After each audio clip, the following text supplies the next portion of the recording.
Alright, so one thing I want to talk about, and something I see all the time in pugs, especially, but I see it with my teammates too. Use your nades effectively. Don't just throw them. Put conscious effort into using your nades.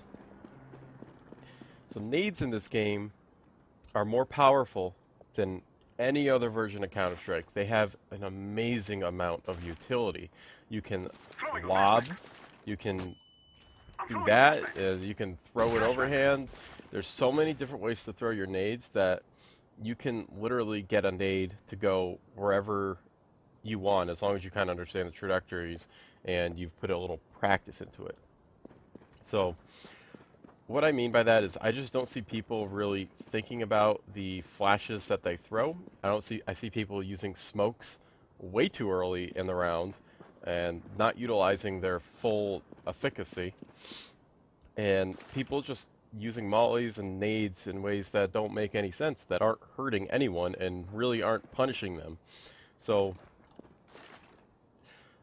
just to show you the nades, obviously you have your smoke. Smoke is a complete wall. Unlike in any other version of CS ever, it's a frickin' wall. And the issue with smokes is that these corners are fuzzy. And that gives the advantage to the person closer to the smoke and peeking. Which is a huge thing, which is why gaps are very prominent. And if you watch pro matches, everyone has seen it, if you're watching a pro matches, they abuse gaps in the smoke that people throw, and they get kills all the time from it because smokes are just weird, and I think they need to be fixed. I don't think they work very well. I think the idea of making a wall is perfect. I just don't think the animation is good. Mollies, say this is a choke point right here, or we'll use this choke point. Say they're running out here. Mollies don't create a wall, but they more or less punish you for going through that area. They don't last nearly as long as a smoke. You can see through them, but they do damage.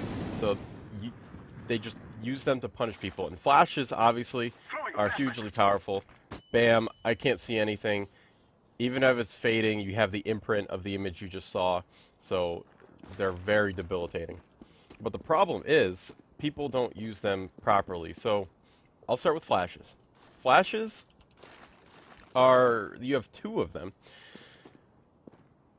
And essentially, they have the most utility out of any nade because they disable an opponent as long as you use them correctly. And the whole game is about getting frags and taking bomb sites. So if you have flashes, before you throw any flash, put a little thought into it. Please, please, please, put a little thought into it. Think about, how am I going to throw this flash to get the most effect out of it? Remember, if I throw a flash and I'm throwing it and say it lands like right up here. So that flash isn't really going to do, like, if a guy's staring directly at it, like say I'll just do that. It blinds me for less than a second. So how far can I get up cat in less than a second? Probably right here. It's not going to do anything. CT's going to be it's going to be fine by the time. The only thing you accomplish is taking his crosshair off of the angle. So you think, okay, well, how can I get that flash closer to him and achieve the same effect? Well, throw this. Bounce it off the skybox.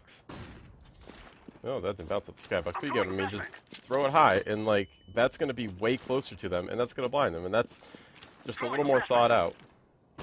I have no idea what's bouncing off up there. Usually I can bounce it off the skybox, but you get my point.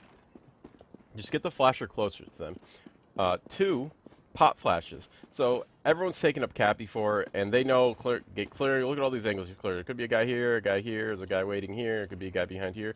So everyone pop flashes cat to go up with. Well, if you're on a team, just have one guy who knows a good pop flash for it, and just have him throw it. So look at that. Bam. That comes super fast, and it's going to blind anyone here. Anyone behind the stairs, bam, they get blind. All of these guys are blind. And it came fast, and it popped, and it surprised them. Instead of someone coming over here, and it's like, I'm just going to, oopsies. And just saying, I'm going to pop flash, and they just do one of these. Like, look how long that flash is here. They're going to turn away from it. Like, it's so, like, just putting that little bit of thought process into it, and I'm sure you could figure out a flash here. You know, just putting a little thought into it probably makes a huge difference. Whatever. And also, the noise of the nade. Think about that, because I hear a nade bouncing off a wall, it's probably a pop flash. So the other thing I want to talk about with flashes is I see, this happens all the time to me in pugs, is we'll be creeping, so I got 3 people with me, and I clear this angle, and I'm creeping, and I'm clear this angle, and like, okay, so I just cleared all these angles, and we know they're not here. They're not peeking us. Hopefully I'll clear this angle, and then my teammate will come up and hold it, and then I'll clear this angle, and the next teammate will come up and hold it. That way, if the CT tries to come out and peek for information, they'll die. But so we're all set up here, we're creeping, we cleared all this, so there's a good chance the CT isn't in any of these areas. Like, he could be hiding there, he could be hiding here, but usually, their CTs are going to be playing for information because they don't want you to get to this part in B because they're basically in the site, and they're just going to, like, swarm the site and kill you. You want to stop them when they're right around here because this is a choke point right here. But we'll get all the way to right here, and then I'll have a teammate behind me say, okay, I'm flashing. And he'll throw a flash. Like, you just gave them a huge amount of information, and I don't, like, that flash does nothing. All it does is take our crosshairs off, because we have to look away from your stupid fucking flash. So we take our crosshairs off, and now you've said, okay, we just flashed into B, we're probably taking the site. So if there's a guy over here, instead of him just holding the angle and just like not waiting and has the potential to be surprised by people coming out B and just creeping and clearing angles, he now knows there's a guy in B. So now he's ready, man. He's ready. He's throwing, I'm getting you, man. I should have flashed myself. But yeah, he's ready for you to come out. So suddenly you went from someone who's in a tedious spot holding an angle to someone who is focused and ready to go. And I'm sure any of you guys have experience with that. So flashes are good for getting information. Like, if I want to bait or if I'm on cat and I want to bait a response out of A to see how many people are here, I throw this. Pop flash, okay, they respond by throwing a molly or something. They respond by throwing a molly on cat, and I see it come from goose. Okay, now I know there's one towards goose.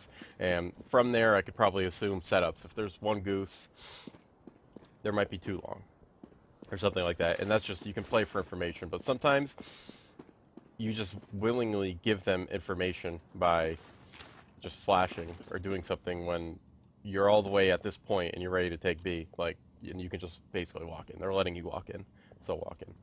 So smokes are the next thing. Smokes are hugely powerful, but put a little thought into how you throw a smoke, and don't just randomly throw it. Like, I see people all the time, especially like really early in the round, they'll just throw the smoke here, and that's not going to do anything. They're probably not just straight up rushing cat, and all you're doing is letting it, like, a guy's just going to come up here anyway if he's going to take cat. He's not going to go and take site by himself. So that does nothing. So you're just throwing that smoke away. Wait for them, save your nade, and use it effectively. So say there's 40 seconds left in a round, and you don't know where they're going, now's a good time to throw it. So now you can block off that choke point, and they're going to have to go through a smoke. And if they don't want to go through that smoke, then they have to wait until 25 seconds. And then they only have 25 seconds to do their thing. So obviously some situations are different. A lot of people like smoking off long early in the round. There's various ways you can do it. And just closing off that choke point. Yeah, that makes sense, because you don't want them to try and come out this early round long control. But think about how you throw your smokes. And secondly, throw your smokes in such a way that they make sense and they're not leaving gaps. So, especially on cat, I see people throw smokes all the time, and it leaves gaps. It leaves this massive gap. So, you might think that you threw a good smoke, but then you can have a person like a T come here, and like, you're not going to see this guy coming up. Ooh, suck. Like, if he's there, you're not going to see him, and you're going to die because your smoke sucks. So just put a little conscious effort into your nades. And actually think about what you're doing, because remember, you're spending a minimum of $1,000 on nades every gun round. You're spending a minimum of $1,000 on nades, which is huge. That's like 20% of your buy. So don't just throw away your nades. Use your flashes effectively. Use your smokes effectively. Don't use them too early. Don't just throw them away. Use them in such a way that's going to screw with people. Use your flashes to gain information. Use your mollies to punish people coming out of choke point. So if they start flashing A, so don't just molly for no reason, wait till they start throwing flashes and smokes and stuff, and then throw it. Punish them for trying to go through that choke point. And you're only going to do like 20-30 damage if they run through it, but that still means that now you only have to hit them 3 times instead of hitting them 4 times. So same goes with your HE nades. Throw them where you have some information. Throw them where you know it's going to hit somebody, or save them. If you're CT side, save them for a retake, or if you're T side, you know, nade off common choke points. You know, because if you can get someone down to 60 health, then suddenly they become, you know, like 50% easier to kill. And you don't have to hit nearly as many bullets, so you don't have to have a perfect spray every time. So that's all I wanted to talk about, is just use your nades properly. Don't just throw your nades. Put some conscious effort into them. Go into a server, an offline server like this, do some planning, think about your smokes, think about set smokes, you know, all the million YouTube videos that you can look at about throwing smokes and all that. So just be a little smarter about it, and it will just being able to use the utility properly and effectively will drastically improve your game. So thanks, guys.